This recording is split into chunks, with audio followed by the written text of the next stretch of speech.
What is up, YouTube? What is up, YouTube? I'm your host, Dante, and welcome back to the Rant Room, where we talk about anime, manga, gaming, and controversial topics in nerd and geek culture. So, if you are familiar with my channel, you guys know we've been talking a lot about Xenoblade as of recent. This would be maybe the third or fourth episode talking about Xenoblade, but we must get active and we must continue, because there have been complaints from, certain people on a certain side of the internet. You guys know exactly what I'm talking about. And of course, the typical game activists that claim Xenoblade is too anime, it has too much fan service, and all that other crap. Well, this article from GamerBraves, it's a really good article actually, explains why games like Xenoblade are the way they are. And you can send this video to any sucker out there that wants to complain about fan service in Japanese video games. Before I continue and go any further into your article, please do me a favor and make sure you are subscribed, or you're still subscribed to the channel. Let's get the channel to 1,000 subscribers. Okay, thank you guys for your support and for tuning in and watching and sharing and commenting. You guys are awesome. We are still climbing, and I always appreciate you guys' support. Let's jump right into it. So the article says, from GamerBraves, the problem with the quote-unquote "it's too anime" argument from Xenoblade and other video games, it's almost like Japanese games are influenced by Japanese culture. Unacceptable! Right? Let's continue. So it says, Xenoblade Chronicles 3 has now graced the Switch with rave reviews. While many are excited to play the game, some players have one interesting concern on their minds. Will it be too anime? I'm sorry, this is how I think they sound. Like I always say, man, not every game is meant for everybody. You're not always going to be the target audience. If fan service in video games is not your thing, then go play the game about the squirrel with the cat. Or go play the game about cats. There's games out there for you. You know, you don't got to play the game with fan service. It's okay. The world will continue to spin. Anyway, let's continue.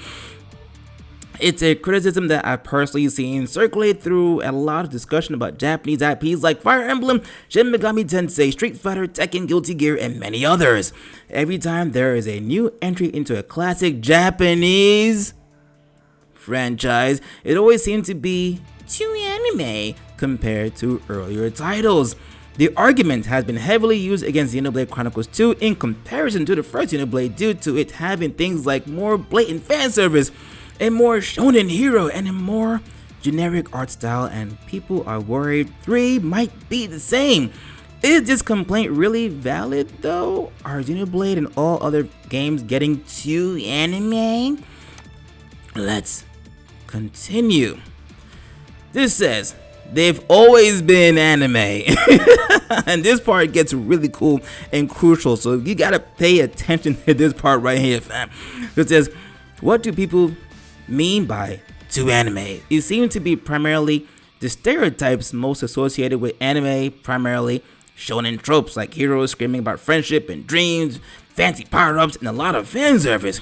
People say that Xenoblade 2 was too anime and contained too many of these elements compared to Xenoblade 1. Yet, the first Xenoblade protagonist looks like this. You guys can see on your screen, very much like an anime protagonist, right? It says Shulk over here looks unmistakably like a character from out of an anime. In fact, most of the plot points of Xenoblade 1, magic swords, giant sentient robots, and love triangles involving childhood friends, have been staples of anime and JRPGs for years. If you want to go further, these were the ideas that Xenoblade director Tetsuya Takahashi outright said were inspired by boys manga. This is right here is the smoking gun. Use this, fam. Anytime someone wants to argue with y'all, use this. Let me see if I can make this a little bigger. Alright, so that's right here. Tetsuya Takahashi, executive director of Xenoblade Chronicles Monolith Software, Inc. says, we wanted the game to be like a boys manga, where a classic storyline is loaded with twists. So the story is pretty far-fetched right away, like something from an anime. Japanese animation has certain defining characteristics such as tempo. With this in mind, we incorporated these traits of Japanese animation as much as we could, bruh. Guys, this is it right here. This is exactly what you needed right here. Okay? In case anyone even dares try to argue you about, oh my god, it's too much like anime, it's too much fan service, just use this. Just show them just part of the video and then walk away. What do you guys think? Let me know your thoughts in the comments section, but let's continue anyway.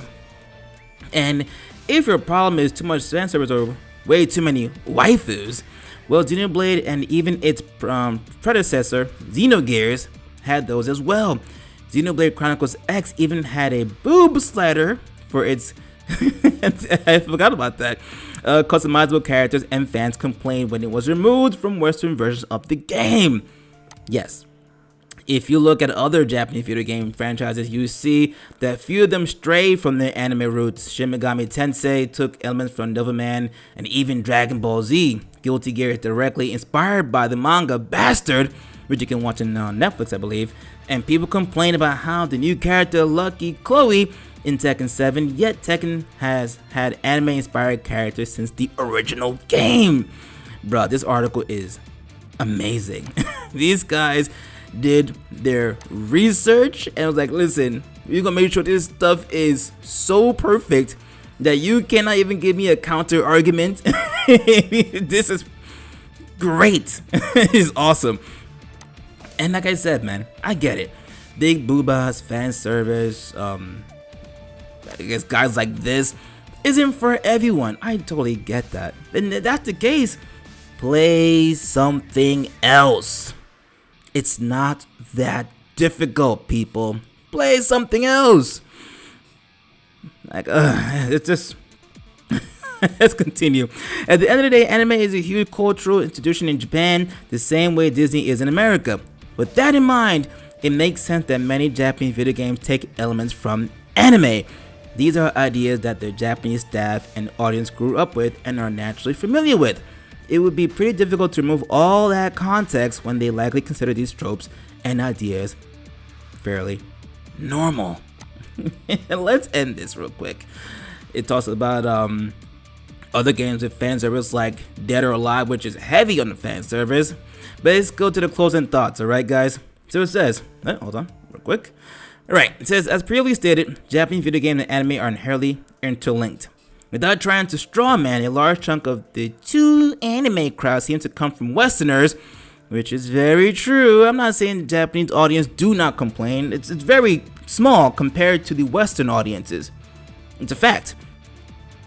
And that find the Japanese influences too embarrassing for them to handle. There is nothing wrong with not liking anime. The problem comes with people saying that the anime is ruining the series, with the term anime is too reductive.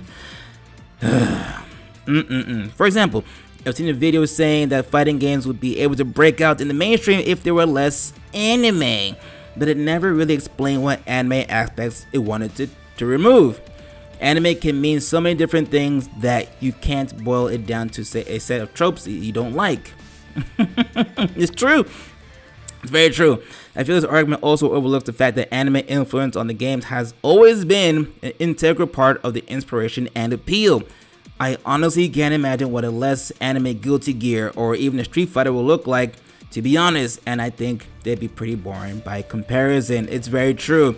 There is inspiration in a lot of games from Japan. So much influence. And to take that away now, it would just be weird. Like, it wouldn't be the same. And I don't want Japan to bend the knee to Western whiners, complainers, and all that, because oh my god, I can't watch this because oh my god, look at that, he's too bulky. Why is he so huge? Why is he's so muscular? Or why is her tits so huge? Oh my god, it's not even real. It's not realistic. Boobs don't jiggle like that. What's up with the jiggle physics? Then bro, don't play the freaking game. Don't watch the anime. If you don't like it, go somewhere else. It's a free country. It's a free country. Come on. Anywho, I digress. Ultimately, The anime influences are likely here to stay, and I think the franchises are probably better with them than without them.